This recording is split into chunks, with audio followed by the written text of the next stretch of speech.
नमस्ते सबैजनामा यो ब्लग चाहिँ बेलुकाको हो। भाइ र बहिनी मिलेर छिटो खाना पकाइरहेछन् किनभने मेरो आज साथी विराटनगरबाट आइरहेछ अनि ऊ चाहिँ भेज हो, त्यही भएर चाहिँ आज हाम्रोमा भेज खाना पाकिरहेछ। अनि म चाहिँ अघिदेखि कुरिरहेछु साथीलाई भेट्नको लागि कतिखेर आइपुग्छ भनेर। कति एक्साइटेड भएर म यताउति गरिरहेछु। भाइ चाहिँ गएको थियो लिनको लागि अनि बहिनी पनि तल गएको थियो रिसिभ गर्नलाई। म चाहिँ जान सक्दिनँ, बिरामी छु, त्यही भएर फाइनली 7 बजिसकेको थियो अनि मेरो साथी आइपुगी। अनि मलाई आउने बित्तिकै भनिरहेको थिए कि कति बिरामी जस्तो देखिरहेछस्, बिरामी त छु नै तर टाउकोमा सल बाँधेर चाहिँ झन् बिरामी जस्तो देखिरहेको छु। हस्पिटलबाट आउनेदेखि नै मेरो टाउको एकदमै दुखिरहेछ, त्यही भएर सल बाँधेको छु। अनि मेरो साथीले चाहिँ मेरो लागि फ्रुट्स लिएर आई। यता दाल पाकिसकेको थियो अनि भाइले तरकारी काटेर राखेको थियो अनि यता बहिनी गई फेरि तरकारी पकाउनको लागि छिटो छिटो, किनभने बिहानदेखि नै मेरो साथीले खाना खाएको थिइनँ।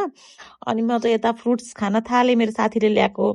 अनि खानासाना खाएर हामी सबैजना बेडमा आइसक्यौँ। बहिनी चाहिँ भाँडा मस्काउन गई सफा गर्नलाई, पुरै रुमहरू सफा गरेर। अनि हामी सुत्न गयौँ। आजको लागि यति नै, बाई बाई, भेट्छौँ अर्को ब्लगमा।